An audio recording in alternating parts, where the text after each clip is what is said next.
You don't lose your life in one moment. You lose it in small, invisible seconds. The ones where you hesitate, the ones where you react instead of respond, the ones where your mind slips out of your control. And the truth is, most people never notice when it starts happening. They think success is about talent, about luck, about timing. But it's not. It's about control. Control over your thoughts.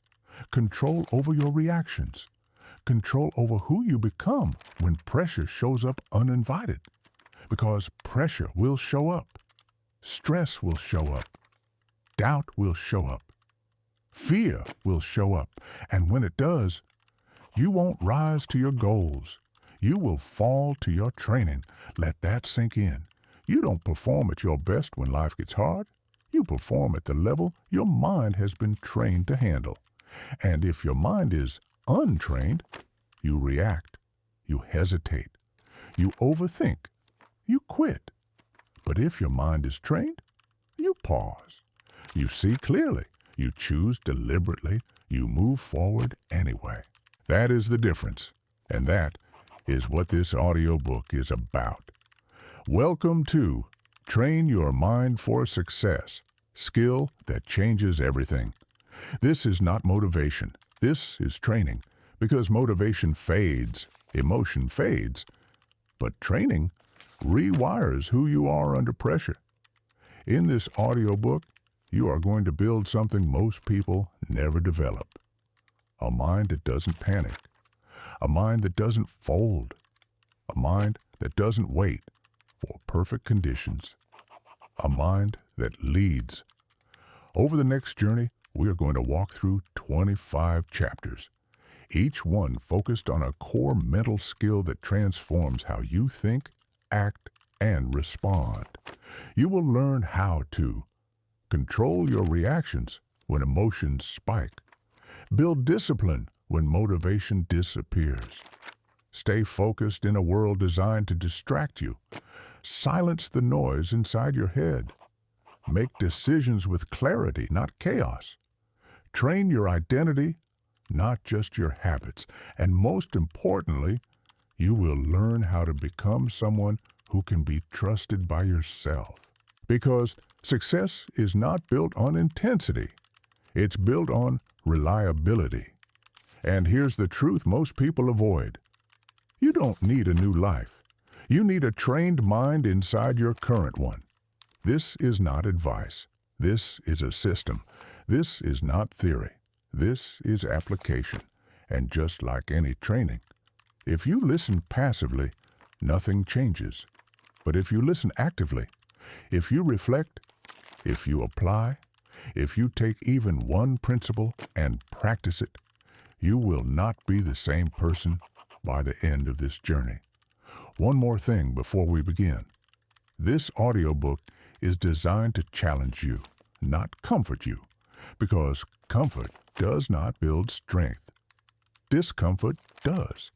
And every chapter will ask something from you, your honesty, your attention, your willingness to confront yourself.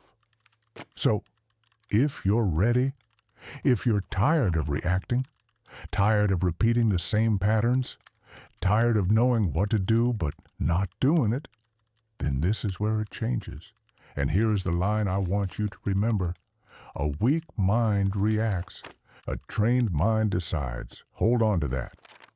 Because in the next chapter, we're going to begin with the foundation of everything, the moment that decides your direction before your day even begins. And most people are already losing it before they even open their eyes. Chapter 1. Win the first battle before the world wakes up. There is a moment every single day, quiet, invisible, easy to ignore, but it decides more than you think. It happens the second you wake up, before you check your phone, before you speak to anyone, before the world starts pulling your attention in 1,000 directions. That moment is where your mind is most vulnerable, and most people lose it immediately. They wake up and drift. They scroll. They think about problems. They replay stress. They absorb noise before they even take a breath. And without realizing it, they give control away. Because the first thoughts you allow into your mind set the tone for everything that follows. Think about that. If your first thoughts are scattered, your day will feel scattered. If your first thoughts are negative, your energy will carry that weight. If your first thoughts are reactive, your actions will follow. This is not random. This is training, and most people have trained themselves to lose the morning, which means they lose the day. But a trained mind does something different. It takes control before anything else can. It doesn't wait to feel ready. It decides. Because the truth is, clarity is not something you find later in the day. Clarity is something you create at the beginning. You don't wake up hoping for a good day. You wake up defining one. And it doesn't take hours. It takes intention.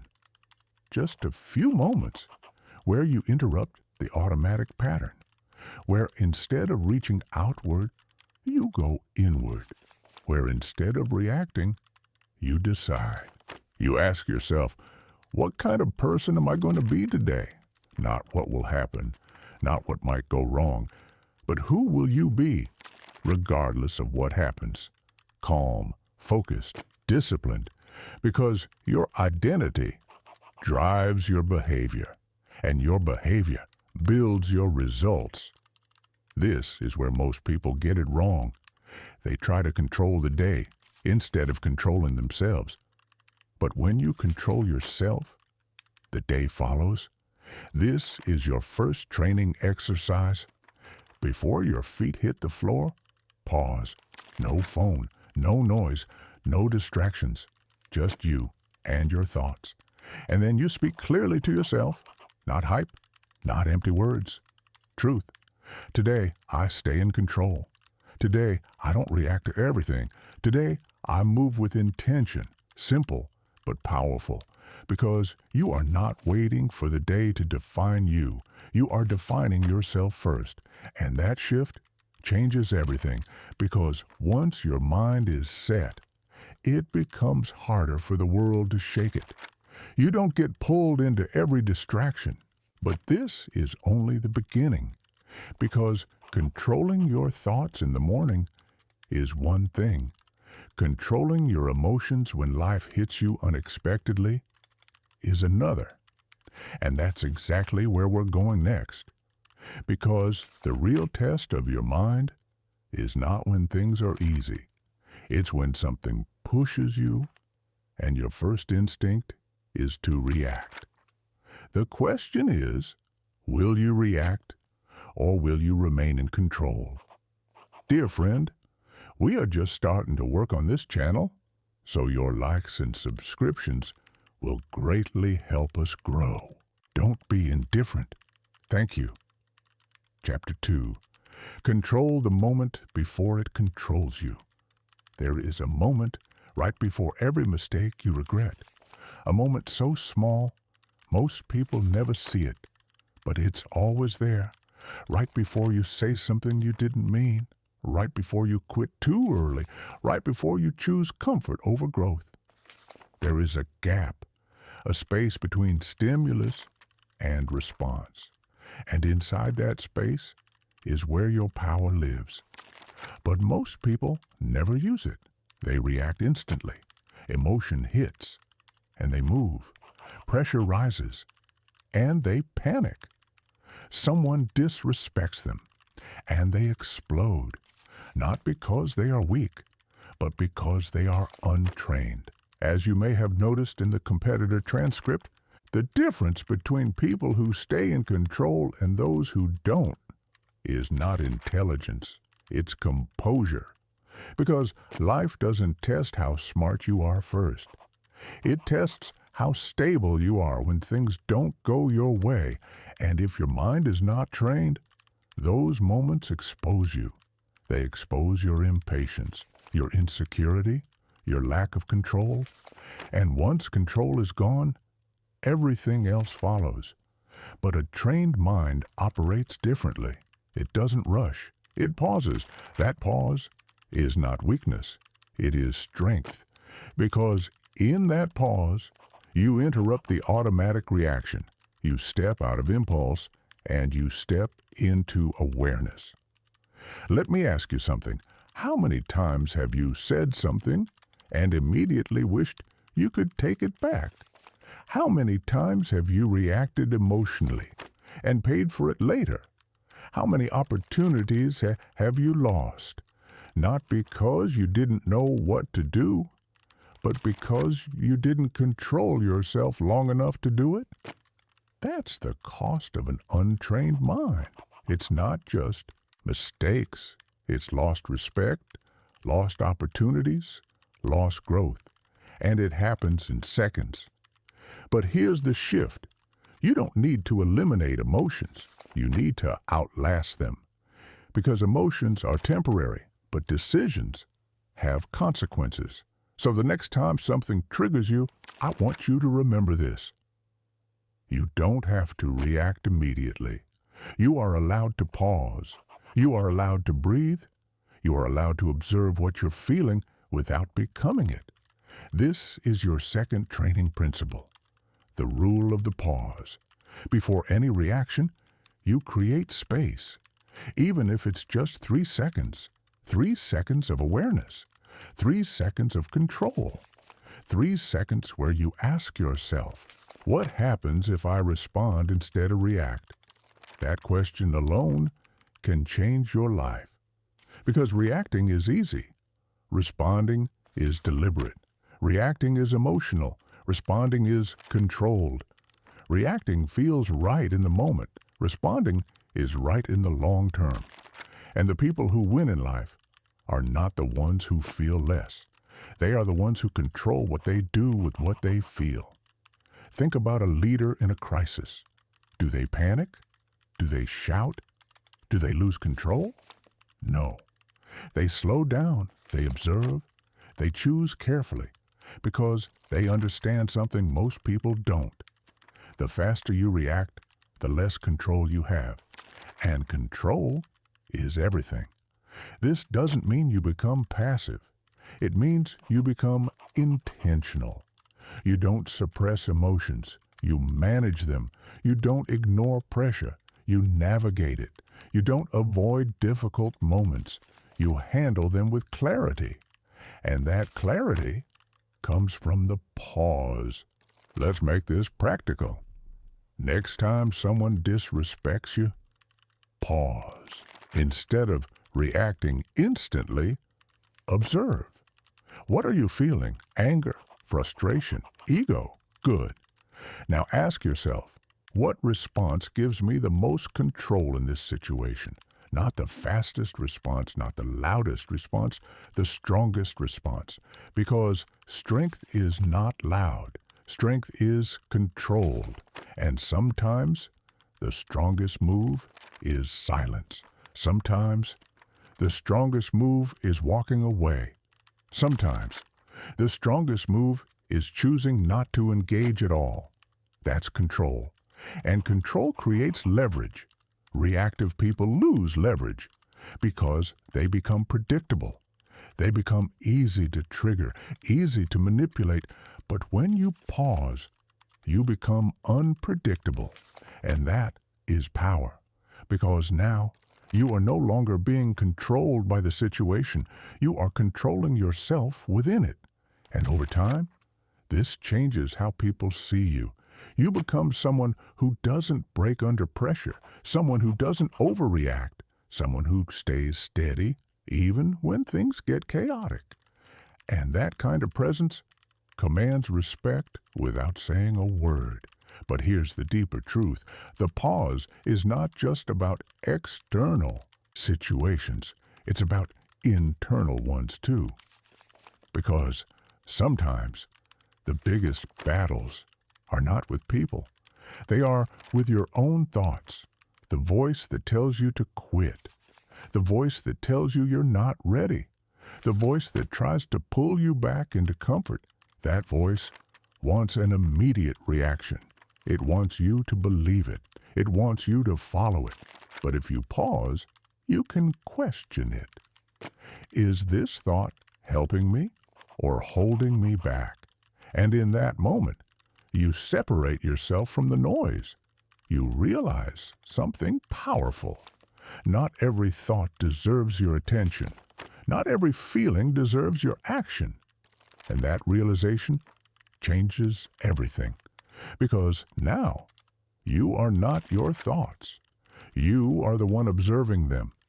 And once you understand that, you gain control over your internal world. And when you control your internal world, the external world becomes easier to handle. But this takes training. You will forget sometimes. You will react sometimes. That's part of the process. But every time you remember to pause, you strengthen that skill. Every time you choose control over impulse, you build a stronger mind. And eventually, what once felt difficult becomes automatic. You become the person who pauses, the person who thinks before acting, the person who stays in control when others lose it. And that is a competitive advantage most people will never develop.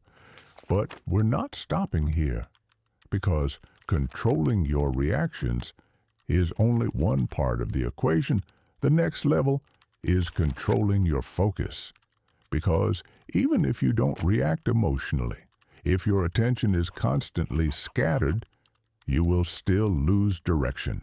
And in today's world, distraction is everywhere. The real question is, can you stay focused when everything around you is designed to pull you away? Chapter 3. Protect your focus like your future depends on it, because it does. Right now, there is a silent battle happening for your attention, and most people are losing it every single day. Not because they are lazy, not because they lack ambition, but because they are distracted constantly. Notifications, messages, endless scrolling, short bursts of dopamine that feel productive but leave nothing behind. And the dangerous part is this: distraction doesn't feel like failure. It feels harmless. Just 5 minutes.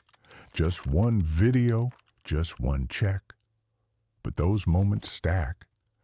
And slowly, without realizing it, you train your mind to lose focus. You train it to chase stimulation. You train it to avoid effort. You train it to break concentration the moment something easier appears. And over time, you don't just lose time, you lose depth, because focus is what allows you to go deep. And depth is where real progress happens. Think about it. You cannot build something meaningful if your attention is constantly being pulled in different directions. You cannot think clearly if your mind is always reacting to noise. You cannot grow if you never stay with one thing long enough to improve it. This is why focus is not just a productivity skill, it is a life skill. Because whatever you focus on grows. If you focus on distractions, you build a distracted mind. If you focus on problems, you build a negative mindset. If you focus on growth, you build progress. Simple, but powerful. Now here's the truth most people avoid. You don't have a focus problem. You have a training problem. Because your mind has been trained to expect constant stimulation, to avoid boredom, to escape discomfort, to switch tasks the moment things get difficult. And if you don't change that, you will stay stuck. Not because you don't know what to do, but because you can't stay with it long enough to execute it. So this chapter is about one thing: reclaiming your attention. Because once you control your attention, you control your direction. Let's start with awareness. Pay attention to how often your focus breaks. You sit down to work, and within minutes, You check your phone. You open something unnecessary. You switch tasks. Not because you need to, but because your mind is looking for an easier option. That's not random. That's conditioning. And the more you give in, the stronger that pattern becomes. But the opposite is also true. The more you resist, the stronger your focus becomes. This is your next training principle, the discipline of staying. When something matters, you stay with it. No switching, no escaping, no distractions, even when it feels uncomfortable, especially when it feels uncomfortable. Because discomfort is not a sign to stop. It's a sign you're doing something that requires effort, and effort is where growth lives. Let me say that again. Effort is where growth lives. If it feels easy all the time, you're probably not growing. You're repeating, and repetition without challenge creates stagnation. So the next time you feel the urge to switch tasks, pause, notice it. Don't act on it immediately. Ask yourself, is this helping me move forward or pulling me away? That question alone will save you hours. Because most distractions are not urgent. They just feel urgent. And if you don't question them, you follow them. But if you slow down, you regain control. Now let's go deeper. Focus is not just about eliminating distractions. It's about choosing what deserves your attention. Because your time is limited, your energy is limited, and if you spread it too thin, you weaken everything you do. So you have to become selective. Not everything deserves your focus. Not every message needs an immediate reply. Not every thought needs your attention. Not every opportunity deserves your time. You must decide what matters. And once you decide, you commit fully. Because partial focus creates partial results. You either go deep or you stay average. There is no middle ground. Now, I want you to think about something. What is the one thing in your life right now that would change everything if you focused on it consistently? Not 10 things. One. Maybe it's your work. Maybe it's your health. Maybe it's a skill you've been avoiding. Whatever it is, that's where your attention should go, not scattered across everything else. Because when you focus deeply on one thing, you build momentum. And momentum is powerful. It makes things easier. It creates progress. It builds confidence. But you only get momentum when you stay consistent. And consistency requires focus. Now, here's where most people struggle. They expect focus to feel good. But it doesn't, at least not at first. Focus feels boring. Focus feels repetitive. Focus feels slow. Because it doesn't give you instant rewards. It gives you long-term results. And that's why most people quit. They choose stimulation over progress. Because stimulation is immediate. But progress requires patience. And patience is a trained skill. So if you want to build a focused mind, you have to get comfortable with less stimulation, less noise, less scrolling, less unnecessary input, and more depth, more presence, more intentional work, more time spent building instead of consuming. That shift alone will separate you from most people, because most people are addicted to distraction. And addicted minds don't build great things, but disciplined minds do. And here's the reward. When you train your focus, everything improves. Your work becomes sharper. Your thinking becomes clearer. Your decisions become better. And most importantly, you start finishing what you start. Because starting is easy. Finishing requires focus. And people who finish win. But this is just one layer. Because even if you control your focus, there is still something deeper that can sabotage you. Something internal, something quiet, something that most people never question. The voice inside your head, the one that talks when things get hard, the one that doubts you, the one that tells you to stop, the one that pulls you back into comfort. The question is, are you controlling that voice, or is it controlling you? That's where we're going next. Chapter 4. Take control of the voice inside your head. There is a voice that follows you everywhere. It speaks when you wake up. It speaks when you hesitate. It speaks when things get difficult. And most of the time, you don't even question it. You just listen. That voice tells you, you're not ready. This is too hard. Maybe later. What if you fail? And slowly, quietly, it shapes your decisions. It pulls you back. It keeps you comfortable. It keeps you stuck. Not because it's trying to destroy you, but because it's trying to protect you from risk, from discomfort, from uncertainty. But here's the problem. What protects you can also limit you, because growth requires discomfort, progress requires risk, and success requires you to move forward, even when that voice tells you not to. So the real question is not, do you have negative thoughts? Everyone does. The real question is, who is in control? Are you controlling the voice, or is the voice controlling you? This is where most people lose, not in action, but in thought. Because before you quit physically, you quit mentally. Before you stop trying, you tell yourself a story that justifies stopping. And that story feels real. It feels logical. It feels convincing. But it's still a story. And if you don't challenge it, you follow it. That's why this chapter matters. Because if you can take control of your inner dialogue, you take control of your direction. Let's break this down. That voice in your head is not you. It is a pattern, a collection of thoughts shaped by your past experiences, fears, and habits. And patterns can be changed, but only if you become aware of them. Most people never do.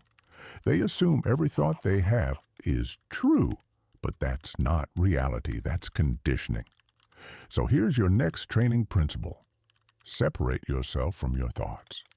Instead of saying, I am not good enough, you shift to, I am having the thought that I'm not good enough. Small difference, but powerful. Because now you are not the thought. You're observing it. And when you observe something, you can question it. You can challenge it. You can choose whether to believe it or not. That's control. Now let's go deeper. That negative voice thrives on repetition. The more you listen to it, the stronger it becomes. The more you obey it, the more it defines you. But the opposite is also true. The more you challenge it, the weaker it becomes. The more you override it, the less control it has over you. This is mental training, not eliminating the voice, but retraining it. Let's make it practical. The next time you hear, I don't feel like doing this, pause and respond with, good. Do it anyway. The next time you hear, this is too hard, pause and respond with, that's why it matters. The next time you hear, I'll do it later, pause and respond with, no, now. This is not about being aggressive, it's about being decisive. Because if you don't take control of that voice, it will take control of you. And here's something most people don't realize. Your inner voice becomes your identity over time. If you constantly tell yourself, I'm lazy, I'm inconsistent, I can't focus, eventually you start acting like it.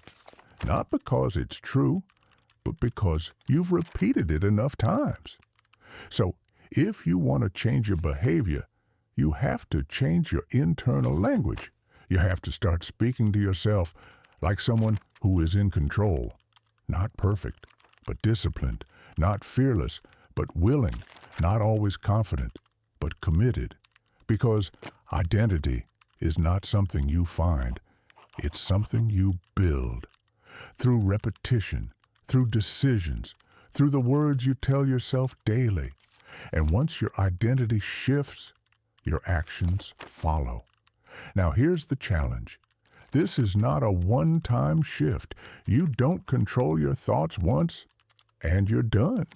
This is daily work, because that voice will come back again and again, especially when things get hard, especially when you're tired, especially when you're close to something meaningful, because that's when resistance is strongest. That's when your old patterns try to pull you back. But if you've trained your mind, you recognize it. You don't panic. You don't follow it blindly. You pause. You observe. You choose. And that choice is where your growth lives. Because every time you override that voice, you become stronger. Every time you act despite doubt, you build confidence. Every time you push through resistance, you reinforce discipline. And over time, that voice changes. It becomes quieter, less dominant, less convincing, and a new voice begins to take its place, a stronger one, a more controlled one, a voice that says, "Keep going. You've handled worse." You don't quit here. That's when you know. Your mind is being trained, but we're not done yet. Because even if you control your thoughts, and even if you manage your focus, there is still something that can quietly destroy your progress. Something that doesn't feel dangerous, but is comfort. The invisible force that keeps you exactly where you are. The thing that makes average feel acceptable. And if you don't learn how to deal with it, you will never reach your full potential. So the next question becomes, can you move forward when comfort is pulling you back? Dear viewer, please write in the comments how you like the video. Do you like it? Or is there anything you would improve? Please let us know so that we can make good, high-quality videos for you. Thank you very much. Chapter 5. Break your addiction to comfort. There is a silent enemy in your life. It doesn't look dangerous. It doesn't feel harmful. In fact, it feels good. It feels safe. It feels easy. It feels familiar. And that's exactly why it holds so many people back. Comfort. Not failure. Not lack of talent. Not lack of opportunity. Comfort. Because comfort convinces you that where you are is enough. It whispers, you can rest today. You deserve a break. You've done enough. And sometimes those things are true. But most of the time, they are excuses in disguise. Because comfort doesn't just rest you, it traps you. Slowly, quietly, without resistance. You don't even notice it happening. You just wake up one day and realize you haven't moved forward. You're in the same place, with the same habits, the same patterns, the same frustrations. And the reason is simple. You chose comfort over growth, again and again, not in big decisions, but in small ones. Skipping the work when it felt hard, avoiding the challenge when it felt uncomfortable, choosing distraction when focus required effort. And over time, those choices shape your life. Because your life is not built on what you do once. It's built on what you repeat. And if you repeat comfort, you build stagnation. But if you repeat discomfort, you build strength. This is the shift most people never make. They try to make progress while staying comfortable, but that's not how it works. Growth and comfort do not coexist. You either choose one or the other. So if you want to train your mind for success, you must change your relationship with discomfort. You must stop seeing it as something to avoid and start seeing it as something to seek. Because discomfort is the signal that you are expanding. Think about it. Every skill you've ever developed started with discomfort. Every improvement you've made required effort. Every level you've reached forced you out of your comfort zone. That's not coincidence. That's the process. So why do we avoid it? Because the brain is designed for survival, not growth. It wants to keep you safe. It wants to conserve energy. It wants to avoid risk. But success requires the opposite. It requires effort. It requires uncertainty. It requires you to step into situations where you don't feel ready. And if you always listen to comfort, you will always stay the same. This is your next training principle. Choose discomfort on purpose, not randomly, not recklessly, but intentionally, every day. You do something that challenges you, something that stretches you, something that your mind resists. It could be small. Waking up earlier than you want, working when you don't feel like it, saying no to distractions, pushing through when it gets difficult. These are not big actions, but they are powerful because they rewire your relationship with effort. They teach your mind. We don't run from discomfort, we move through it. And over time, that becomes your identity. You stop avoiding hard things. You start seeking them because you understand something most people don't. The hard path leads somewhere. The easy path keeps you where you are. Now here's where it gets deeper. Comfort doesn't just affect your actions, it affects your standards.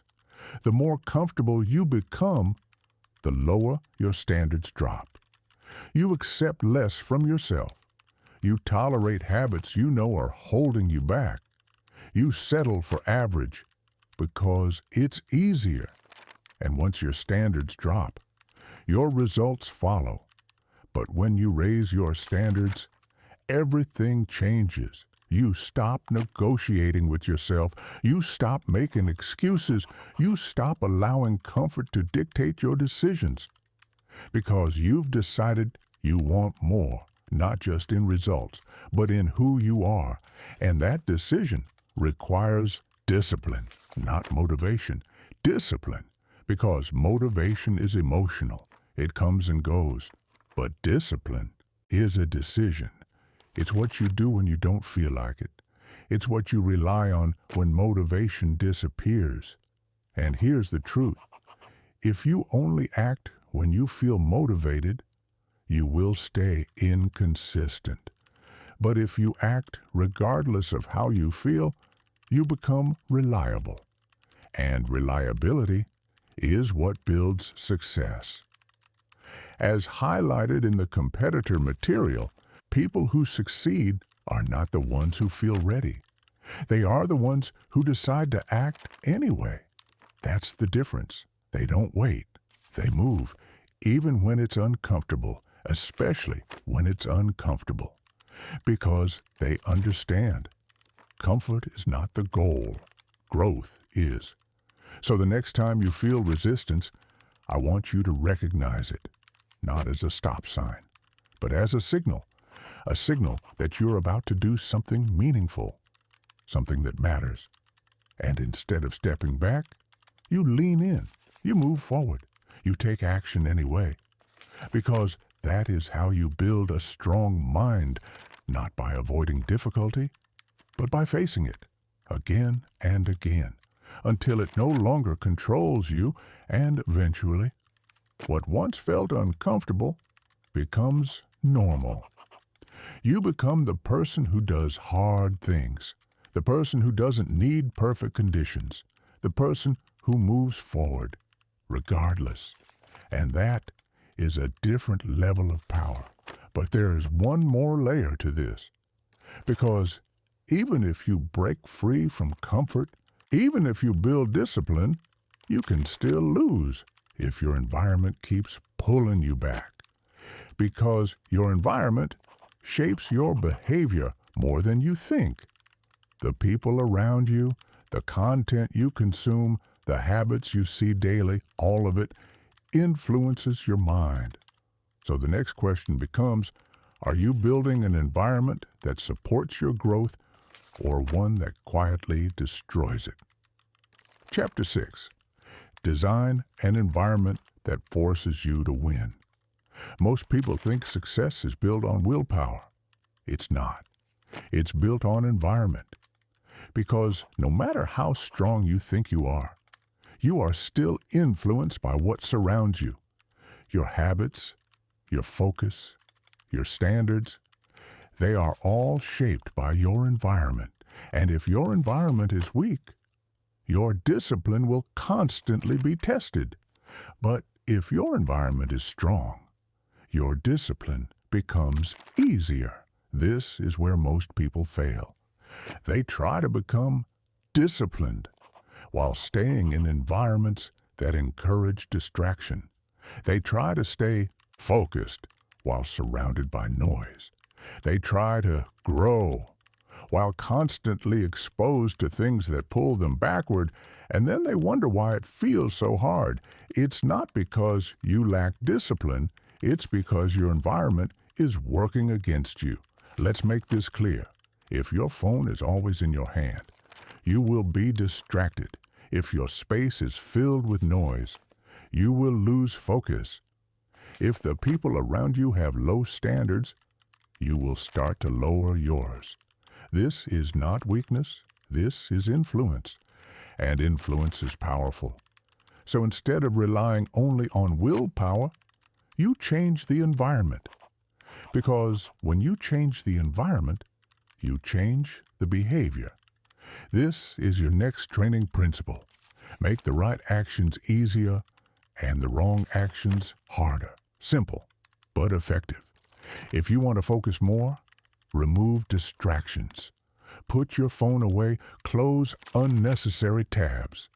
Create a space where your only option is to work. If you want to be more disciplined, remove easy escapes. Don't give yourself quick ways out, because every easy escape becomes a habit, and habits shape your life. Now let's go deeper. Your environment is not just physical, it's also digital. What you consume daily matters. The content you watch, the conversations you engage in, the information you absorb, all of it feeds your mind, and your mind reflects what it consumes. If you constantly consume negativity, your thinking becomes negative. If you constantly consume distractions, your attention becomes weak. If you constantly consume noise, your clarity disappears. But if you feed your mind with purpose, everything changes. You think better. You act better. You become better. So ask yourself honestly, what are you feeding your mind every day? Because that answer is shaping your future. Now let's talk about people, because this is where influence becomes even stronger. The people around you set the standard for what feels normal. If you are surrounded by people who settle, you will start to settle. If you are surrounded by people who complain, you will start to complain. If you are surrounded by people who lack discipline, you will start to lower yours. Not intentionally, but gradually, because humans adapt. But the opposite is also true. If you surround yourself with people who push themselves, you will feel the need to grow. If you are around people who take action, you will start taking action. If you are around people who raise their standards, you will raise yours. This is why environment matters, because it either pulls you forward or holds you back. There is no neutral, so you have to be intentional. You have to choose what you allow into your space, not just physically, but mentally. Now, here's the reality. You can't always control everything. You can't always change your job overnight. You can't always change your surroundings immediately. But you can control what you engage with. You can choose what you watch. You can choose what you listen to. You can choose what you give your attention to. And those choices add up. They shape your mindset. They shape your identity. They shape your future. So instead of waiting for the perfect environment, you build one, piece by piece, decision by decision. You remove what weakens you, you add what strengthens you, and over time, your environment starts working for you instead of against you. And here's the powerful part.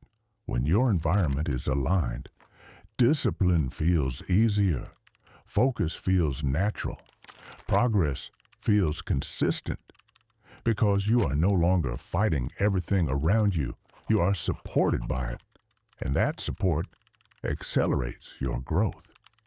But don't misunderstand this. Environment doesn't replace discipline. It supports it. You still have to show up. You still have to make decisions. You still have to do the work. But now, you're not doing it alone. Your environment is reinforcing your behavior, and that makes a difference. Now think about this.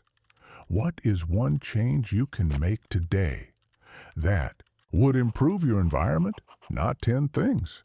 1. Maybe it's cleaning your workspace. Maybe it's limiting your phone usage. Maybe it's choosing better content. Maybe it's distancing yourself from something that drains you. Whatever it is, start there. Because small changes create big shifts. And once you feel that shift, you build momentum. And momentum makes everything easier. But here's the next layer. Even with the right environment, even with discipline, even with focus, there is still something that can stop you. Something internal, something subtle, something that most people never master. Consistency. Because it's not what you do once that defines your life. It's what you do repeatedly. And the real question is, can you show up even when you don't feel like it? Chapter 7. Master consistency when motivation disappears. There is a moment in every journey when the excitement fades, when the energy drops, when the vision feels distant, when the work starts to feel repetitive. And in that moment, most people stop. Not because they don't care, but because they were relying on motivation. And motivation is unreliable. It shows up when things feel good. It disappears when things get hard. So if your progress depends on motivation, your progress will always be inconsistent. This is where the separation happens between people who start and people who finish. Because starting is emotional, but finishing is disciplined. And discipline is built on one thing, consistency. Not intensity, not perfection. Consistency. Doing what needs to be done again and again, regardless of how you feel. That's what builds results. That's what builds identity. That's what builds success. But here's the challenge. Consistency is not exciting. It's not dramatic. It's not emotional. It's not something people celebrate daily. It's quiet. It's repetitive. It's often boring. And that's why most people struggle with it. They want big changes without small daily actions. They want results without repetition. They want success without consistency. But that's not how it works. Success is built in the unseen moments, the days when you don't feel like it, but you do it anyway. The days when no one is watching, but you still show up. The days when progress feels slow, but you keep going. Those are the days that matter most, because those are the days that build discipline. And discipline is what carries you when motivation is gone. This is your next training principle. Show up no matter what. Not based on mood, not based on energy, not based on conditions, based on decision. You decide this is who you are, and then you act accordingly. Because consistency is not something you try. It's something you commit to. Now, let's be real. There will be days when you don't feel like doing anything. Days when you're tired. Days when you're distracted. Days when everything feels harder than usual. That's normal. That's part of the process. But those days are where your identity is built. Because anyone can show up when they feel good. But very few people show up when they don't. And that's why very few people succeed. Because they rely on feeling ready instead of being committed. Let me ask you something. Who do you trust more? Someone who shows up only when they feel like it, or someone who shows up no matter what? The answer is obvious, and the same applies to you. If you want to trust yourself, you have to become consistent.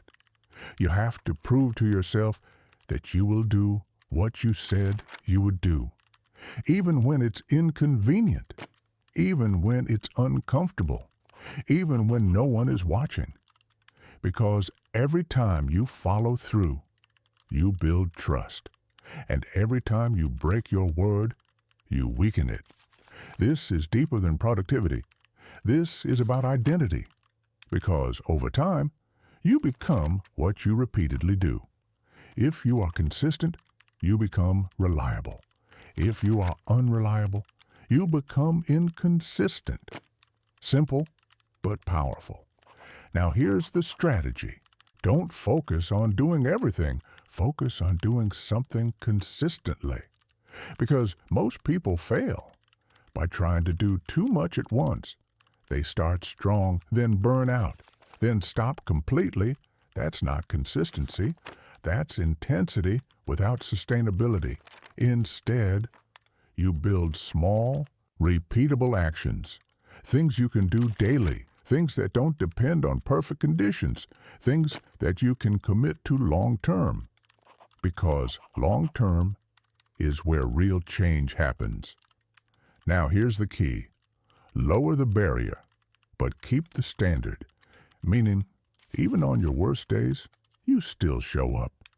Maybe not at full intensity, maybe not at your best performance, but you show up. Because showing up keeps the habit alive. And once the habit is alive, it's easier to build on it.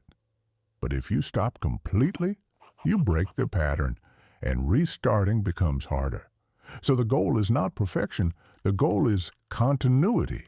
Never break the chain, even if it's small, even if it feels insignificant, because those small actions compound day by day, week by week, until one day you look back and realize how far you've come, not because of one big moment, but because of consistent effort. Now here's something important. Consistency also builds momentum, and momentum is powerful. Because once you're in motion, it's easier to stay in motion, but if you stop, you lose that momentum. And starting again feels harder.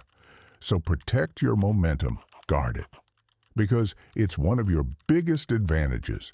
And here's the truth most people don't see. Consistency beats talent every time. Because talent without consistency is wasted potential. But consistency without talent still creates progress. And progress leads to results. So don't worry about being perfect. Don't worry about being the best. Focus on being consistent. Because consistency will take you further than motivation ever will. But we're not done yet.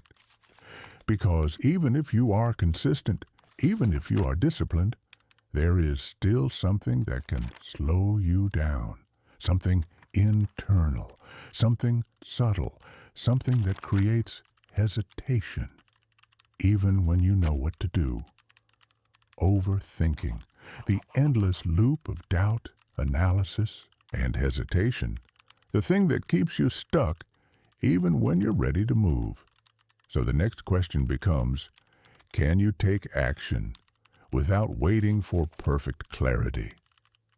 Dear viewers, write which city you're from.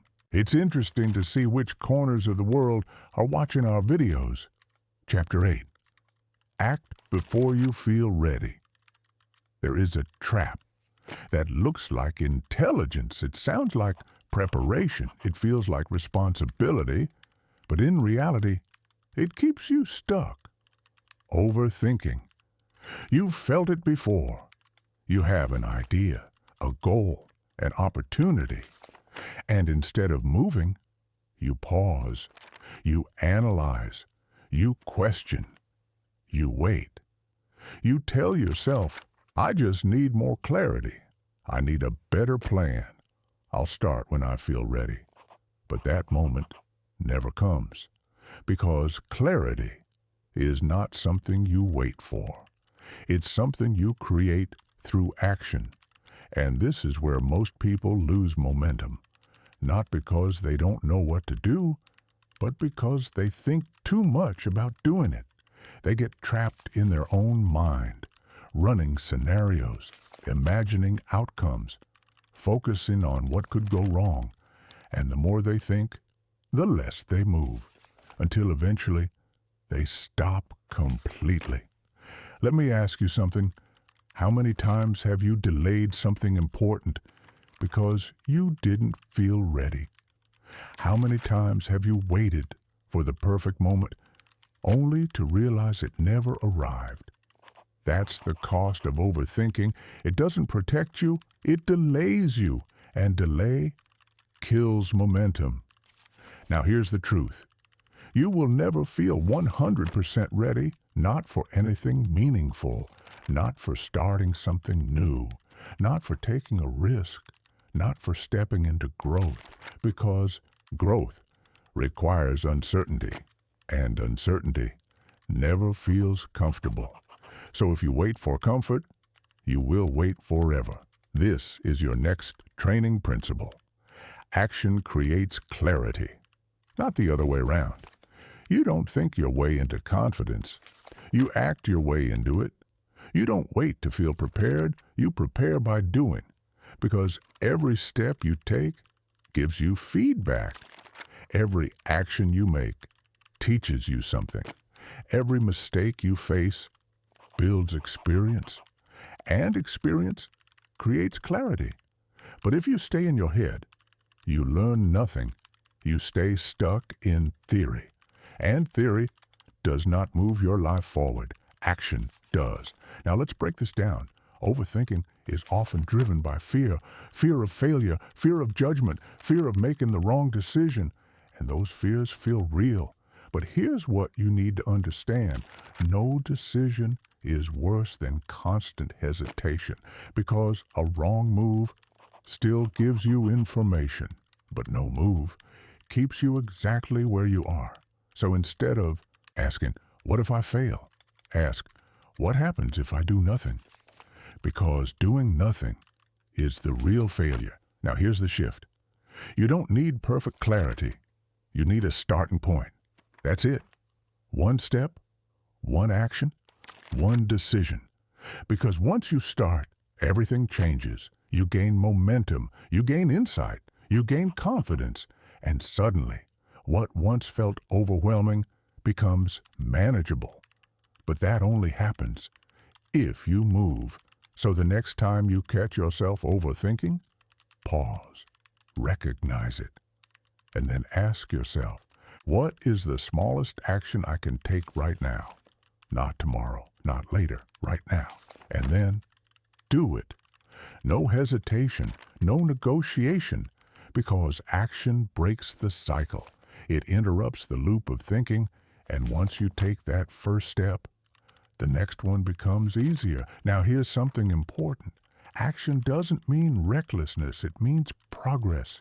You're not blindly jumping, you're moving forward with intention. But you're not waiting for perfection, because perfection is just another form of delay, and delay keeps you stuck. Now let's connect this to identity. People who succeed are not the ones who have no doubt. They are the ones who act despite it. They feel the same fear, the same uncertainty, the same hesitation, but they don't let it stop them. They move anyway. And that's what builds confidence. Not thinking, not waiting, doing. Because confidence is not something you have before action. It's something you build through action. And every time you move, despite doubt, you reinforce that identity. You become the person who takes action, the person who doesn't wait, the person who moves forward even when it's uncomfortable. And that identity changes everything, because now you're not stuck in your head. You're building in reality, and reality is where results happen. But here's the next layer. Taking action once is not enough. You have to sustain it. You have to keep moving, even when progress feels slow, even when results are not immediate, even when doubt comes back, because it will. And that's where most people stop again. Not at the beginning, but in the middle, when things become repetitive, when progress feels invisible, when the excitement fades. So the next question becomes, can you keep going when the results are not yet visible? Because that is where real transformation happens.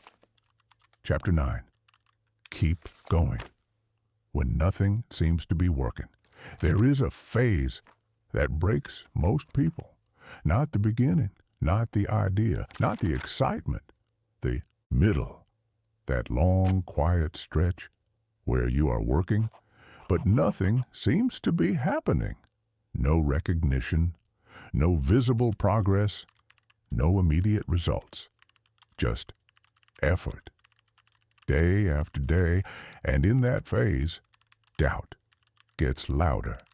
You start asking, is this even working? Am I wasting my time? Should I stop and try something else?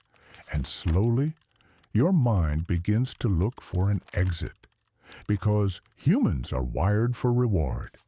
We want to see results. We want to feel progress. We want confirmation that what we're doing matters.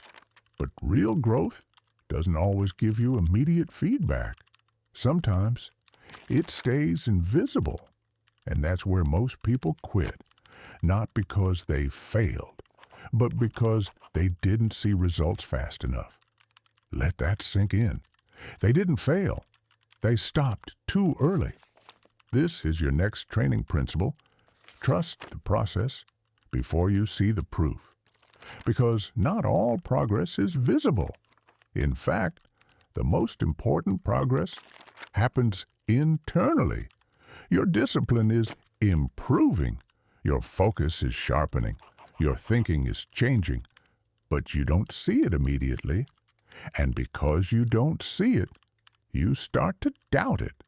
That's the trap. Because growth doesn't always show up on the surface. It builds underneath first, like a foundation. And if you quit during that phase, you never reach the visible results. You stop right before the breakthrough. Now let's be real. This phase is uncomfortable. It feels slow. It feels uncertain. It feels like you're putting in effort without getting anything back. But that's exactly what makes it valuable, because this is where discipline is tested, not when things are easy, but when things feel pointless. Because anyone can stay committed when results are obvious, but very few people stay committed when they're not. And that's why very few people succeed, because they rely on external validation instead of internal commitment. Let me ask you something. If no one saw your progress, if no one praised your effort, if no one acknowledged your work, would you still continue? Because that answer defines your level of discipline. Now, here's the shift. You stop chasing immediate results, and you start focusing on long-term growth. You stop asking, who am I becoming through this process? Because that question changes everything. It shifts your focus from outcome to identity, and identity is what lasts. Now let's talk about patience, because patience is not passive. It's active. It's showing up even when you don't see results. It's continuing even when progress feels slow. It's trusting that your effort is building something even if you can't see it yet. That's strength, not waiting, but working without immediate reward. And here's the truth. The longer you stay consistent, the closer you get to the breakthrough, because results don't come gradually. They come suddenly, after a long period of invisible progress. That's how it works. You build and build and build, and then one day it clicks. But most people never reach that point because they quit during the build. They stop when things feel slow. They stop when doubt appears. They stop when they don't see results fast enough, and that's why they stay stuck. But if you keep going, if you push through that phase, you separate yourself from the majority, because now you're not just motivated, you're committed, and commitment is rare. Now here's something important. This phase will happen more than once, not just once, again and again, at every level, because every time you grow, you enter a new stage of discomfort, a new stage of uncertainty, a new stage where results are not immediate, and every time you will be tested. The question is, will you trust the process or will you quit? Because every time you choose to continue, you build something deeper. Resilience, the ability to keep going, despite difficulty, despite doubt, despite slow progress. And resilience is what allows you to reach levels that others never do. Because talent will get tired, motivation will fade, but resilience keeps you moving. Now let's bring this back to action. The next time you feel like quitting, pause, not to stop, but to reflect.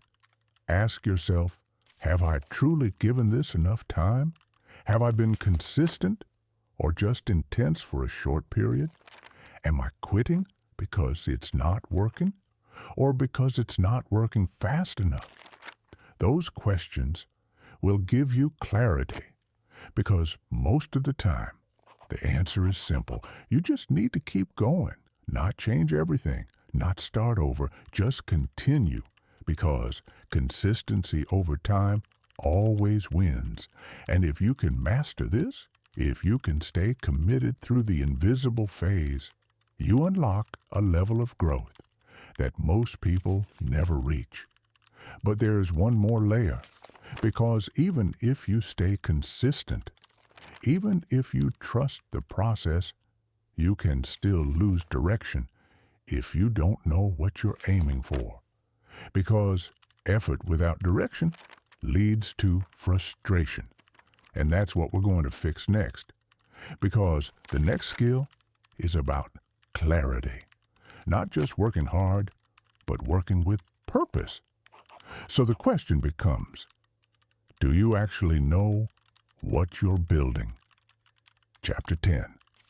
Build clarity so you stop wasting your life.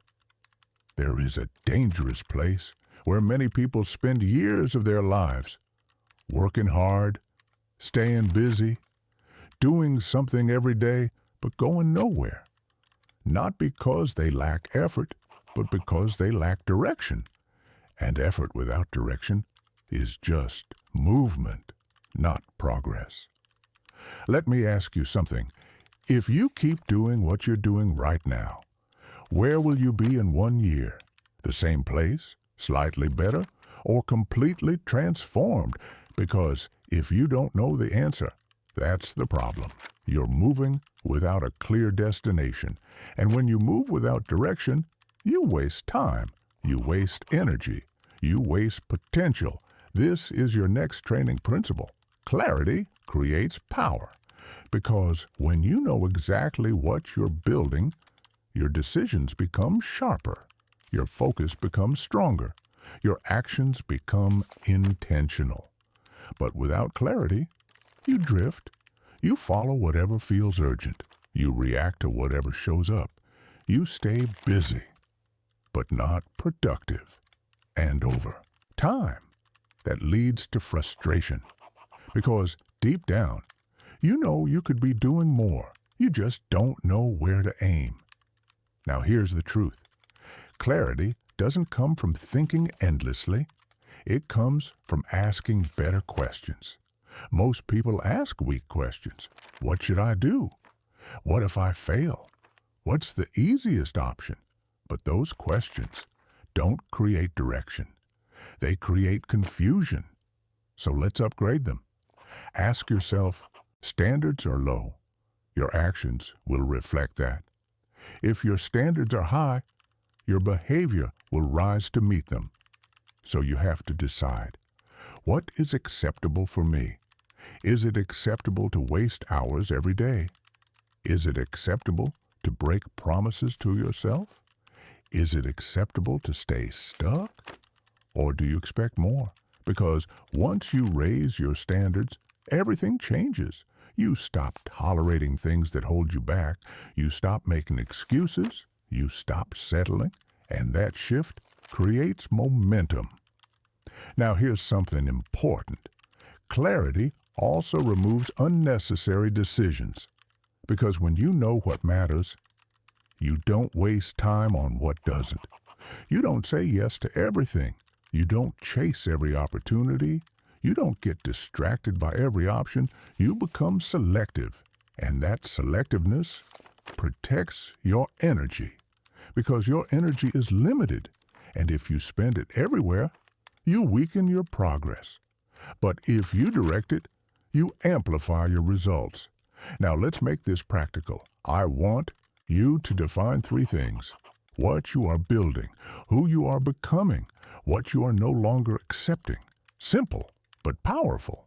Because once you define those, you create alignment. Your actions match your direction. Your habits support your goals. Your decisions become easier. And when everything is aligned, progress becomes faster. But here's the deeper truth. Clarity is not something you find once. It evolves. As you grow, your vision grows. As you improve, your standards rise. And that's part of the process. So don't wait for perfect clarity.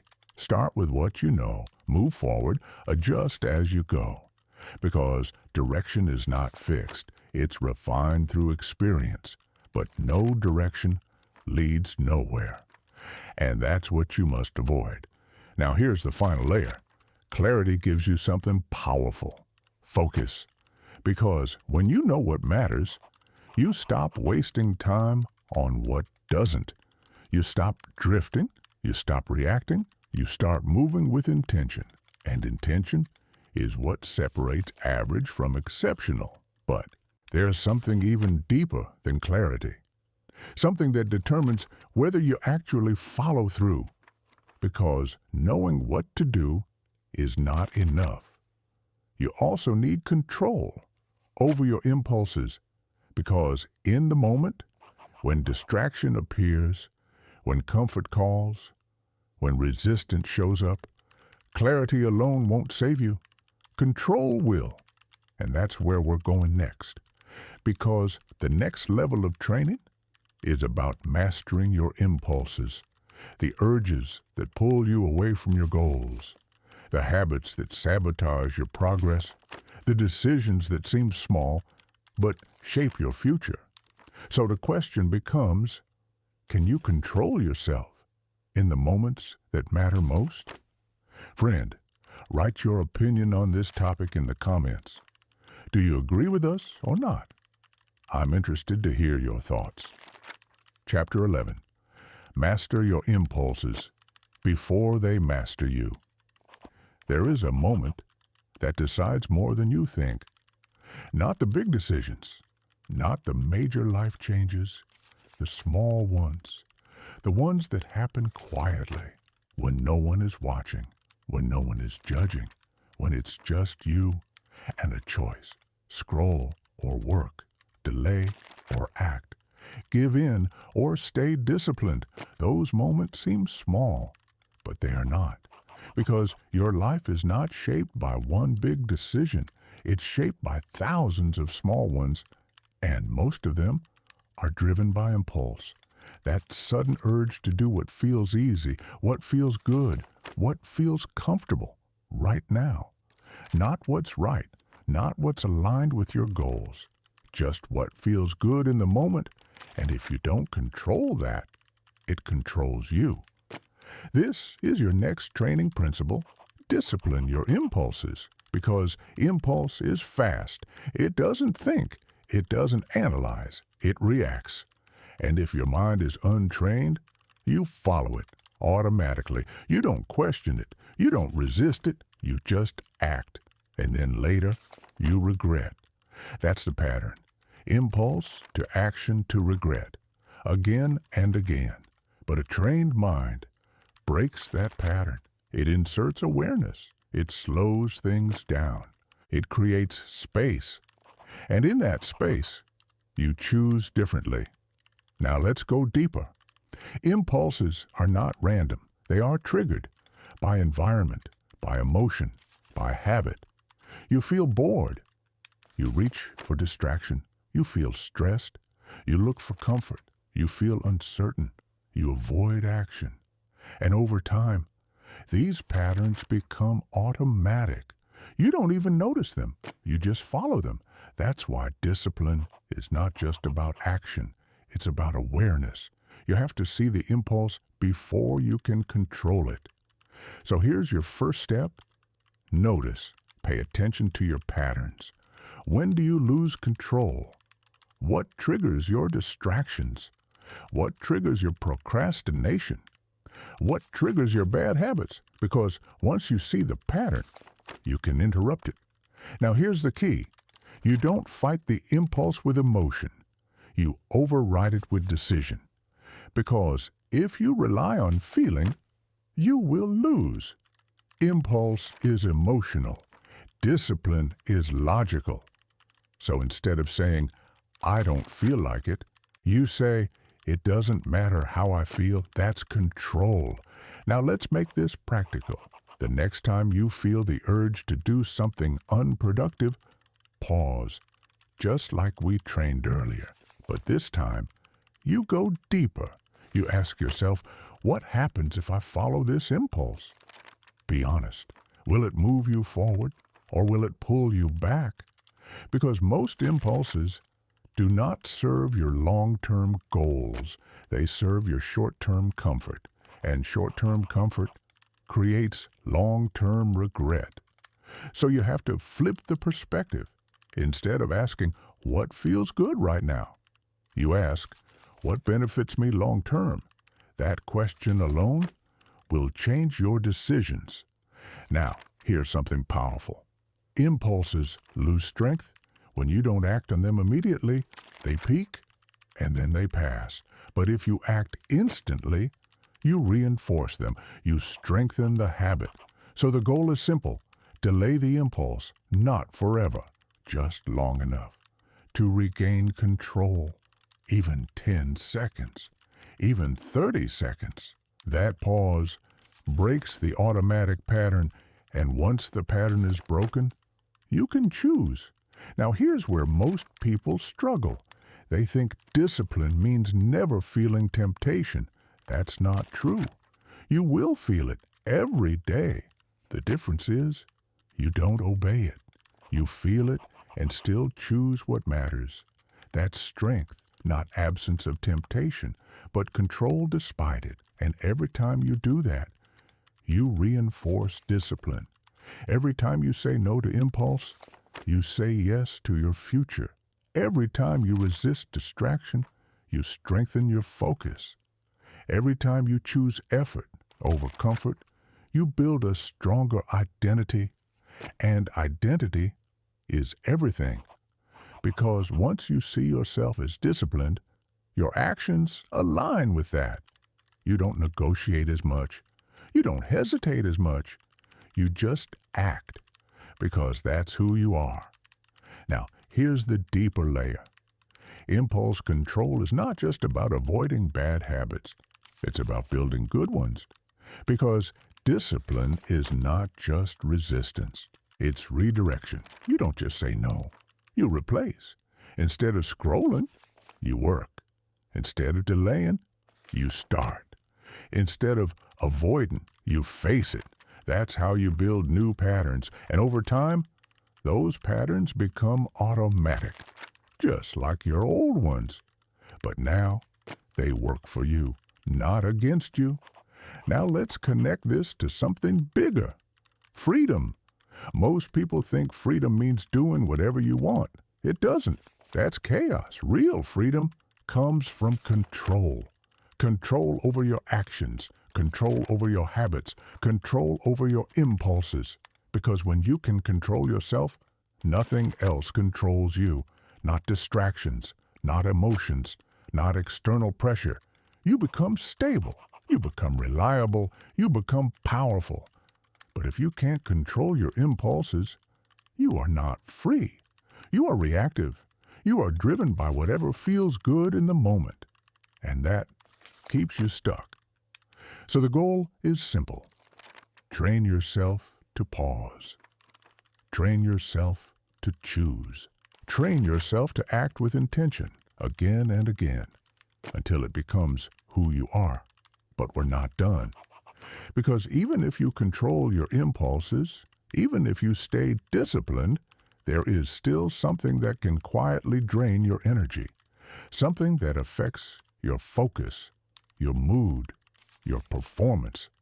And most people ignore it, their energy. Because success is not just about what you do. It's about how you feel while doing it. And if your energy is low, everything becomes harder. So the next question becomes, can you manage your energy instead of constantly fighting against it? Chapter 12. Manage your energy or everything falls apart. You can have clarity. You can have discipline. You can have focus. But if your energy is low, none of it works. You sit down to work, but you feel tired. You try to focus, but your mind drifts. You want to be disciplined, but everything feels heavier than it should. And slowly, you start falling back into old patterns. Not because you lack control, but because you lack energy. This is something most people ignore. They try to fix their habits without fixing their state.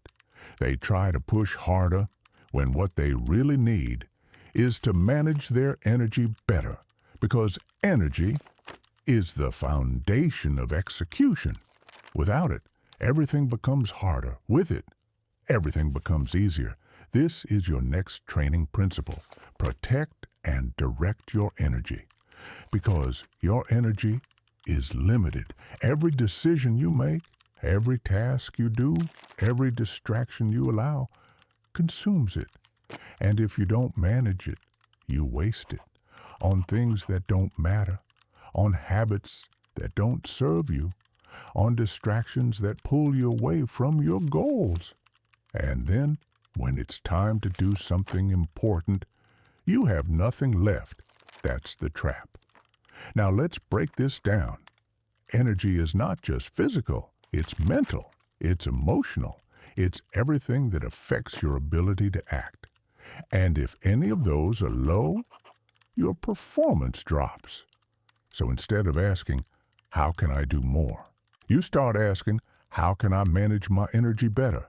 Because doing more with low energy leads to burnout. But doing the right things with high energy leads to progress. Now here's the truth. Not all activities give you energy. Some drain it, and you already know what they are. Endless scrolling, negative conversations, overthinking, lack of sleep, poor habits. All of these take from you. And if you don't control them, they leave you exhausted, not physically, but mentally. And mental exhaustion is what kills discipline. Because when your mind is tired, you choose easy. You choose comfort. You choose escape. So the first step is awareness. What is draining your energy daily? Be honest. Because if you don't remove the drains, you will always feel low. Now the second step is building energy, not randomly, intentionally. You create habits that support your energy, sleep, movement, focused work, time away from noise. These are not optional, they are necessary. Because a strong mind requires a strong state. And if your state is weak, your decisions will be weak. Now here's something important. Energy is also emotional. The way you think affects how you feel. If you constantly focus on problems, you feel drained. If you constantly complain, you lose energy. If you constantly stress, you exhaust yourself. But if you shift your focus, everything changes. You feel lighter, you think clearer, you act stronger. So managing energy also means managing your thoughts. Not letting negativity take over, not feeding unnecessary stress, not allowing your mind to drain itself. Because your thoughts either build energy or destroy it. Now, let's go deeper. Energy is not just about avoiding what drains you. It's about directing it. Because where you put your energy determines your results. If you spend your energy on distractions, you get distraction. If you spend your energy on growth, you get progress. Simple. But most people get this wrong. They give their best energy to things that don't matter, and then try to work on their goals with what's left. That doesn't work. You have to reverse it. Give your best energy to what matters most. Your work, your growth, your priorities, and everything else comes after. Because your best energy creates your best results. Now here's the challenge. You don't always feel energetic. There will be days when you feel low, when your energy drops, when everything feels harder. That's normal. But here's the difference. You don't rely on feeling. You manage your state. You adjust. You simplify. You still move. Maybe not at full intensity, but you don't stop. Because consistency still matters, even with low energy. And sometimes just starting creates energy. You begin the task and suddenly you feel better, more focused, more engaged, because action creates momentum, and momentum creates energy. So don't wait to feel ready. Move and let the energy follow. Now, here's the deeper truth. Your energy is your responsibility, not your environment, not other people, not circumstances. You. You decide what you allow. You decide what you focus on. You decide how you respond. And those decisions shape your state. So if you feel drained, look inward. What are you allowing? What are you feeding your mind? What are you tolerating? Because once you take responsibility, you take control. And once you take control, everything changes. You stop feeling stuck. You stop blaming external factors. You start managing yourself. And that is power. Because now you are not dependent on perfect conditions. You can perform regardless. But there's one more layer. Because even with energy, even with discipline, even with focus, there is something that can still break you. Something that appears suddenly. Something that tests everything you've built. Pressure. The unexpected situations. The difficult moments. The times when everything feels intense and your mind wants to panic. So the next question becomes, can you stay calm when everything around you is not? Chapter 13, Stay Calm when everything feels out of control. There will be moments when everything hits at once. Pressure, stress, uncertainty, situations you didn't plan for, outcomes you didn't expect, problems you can't ignore. And in those moments, your mind will try to panic. It will speed up. It will jump to conclusions. It will imagine worst-case scenarios. Because that's what untrained minds do. They react. They lose clarity. They lose control. They lose direction. And once that happens, everything becomes harder. Decisions become rushed. Actions become emotional. Mistakes become inevitable. But a trained mind operates differently. It slows down, not because the situation is easy, but because control matters more than speed. This is your next training principle. Calm is a skill, not a personality trait, not something you're born with, something you train. Because staying calm is not about eliminating pressure. It's about handling it. Think about this. The situation itself is rarely the problem. Your reaction to it is. Two people can face the same challenge. One panics, one stays composed. Same situation, different outcome. Why? Because one has trained their mind and the other hasn't. That's the difference. So the goal is not to avoid pressure. The goal is to build stability within it. Now let's break this down. When pressure hits, your body reacts. Your heart rate increases. Your breathing changes. Your thoughts speed up. That's automatic. But what you do next is not. You have a choice. You can follow the panic, or you can interrupt it. This is where training comes in. The first step is awareness. Recognize the moment. I am under pressure. Simple, but powerful, because awareness creates separation. You are no longer lost in the reaction. You are observing it. Now the second step is control, and it starts with something basic. Your breath, slow it down. Inhale, hold, exhale. Again, slower, controlled, because your breath affects your state. Fast breathing creates panic. Slow breathing creates calm. This is not theory. This is control. Now the third step is perspective. Ask yourself, what actually matters right now? Not everything, just the next step. Because when your mind is overwhelmed, it tries to solve everything at once, and that creates chaos.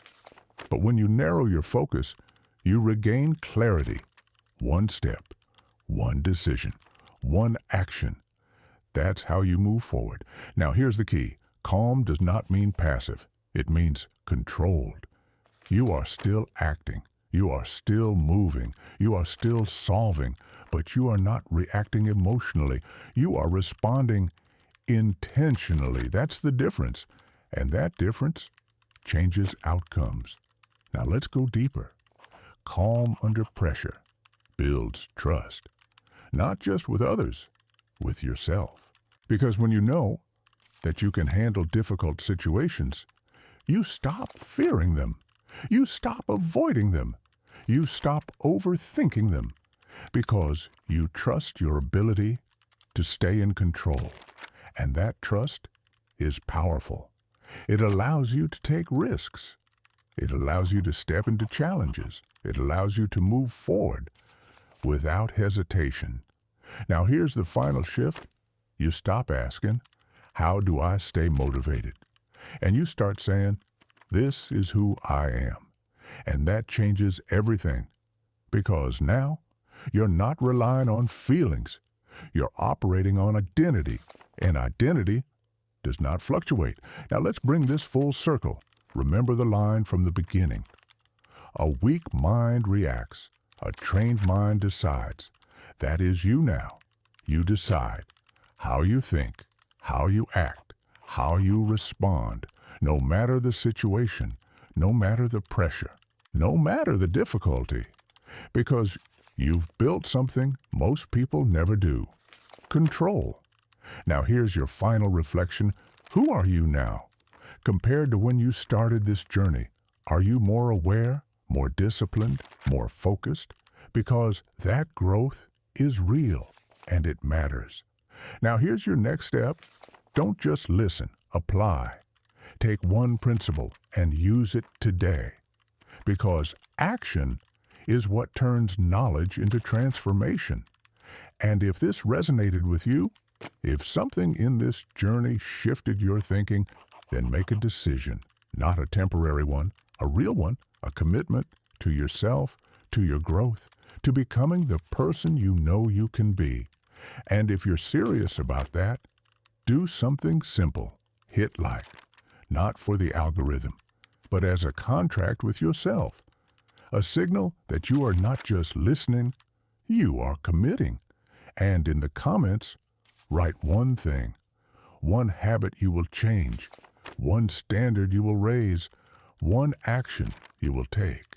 Because clarity becomes real when you declare it. And if you know someone who is stuck, who is distracted, who is capable of more, share this with them.